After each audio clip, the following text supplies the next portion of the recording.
మాగాది అన్న గారికి నాకు నమ్మకం. ఎందుకంటే బృందావన కాలనీలో వెంకటేశ్వర స్వామి గుడిని అభివృద్ధి చేసే దాంట్లో కావచ్చు, కోనేరు కావచ్చు, ఇవన్నీ కూడా చాలా చక్కగా బ్రహ్మాండంగా అన్న ఆధ్వర్యంలో చేయటం నేను గమనించాను, చూశాను, కళ్ళారా చూశాను.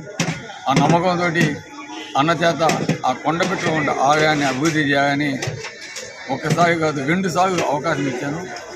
ఆయన కష్టపడ్డాడు, దానికోసం చేశాడు. కానీ కొన్ని పరిస్థితుల వల్ల కొన్ని కార్యక్రమాలు అంత ఫాస్ట్గా జరగలేదు. మేము అనుకున్న డొనేషన్స్ కూడా అంత కరెక్షన్ చేయకపోయాం.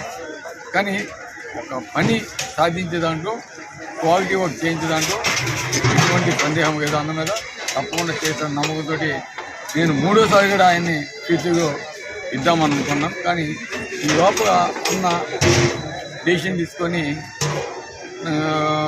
తెలుగుదేశం పోతామని చెప్పడం నాకైతే నిజంగా చాలా బాధేసింది. ఎందుకంటే అన్నగాంటి వ్యక్తి పోవడం నిజంగా నాకు బాధాకరమైన విషయం.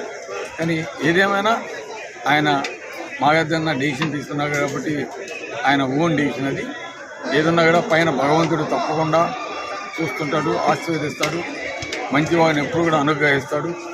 నేను అనుకోవటం అన్న తీసుకున్న డెసిషన్ రాంగు లేదా మంచిదో నాకైతే తెలియదు. కానీ అన్న మాత్రం మా పార్టీని వదిలి వెళ్ళటం మటుకు నాకు చాలా బాధేసింది.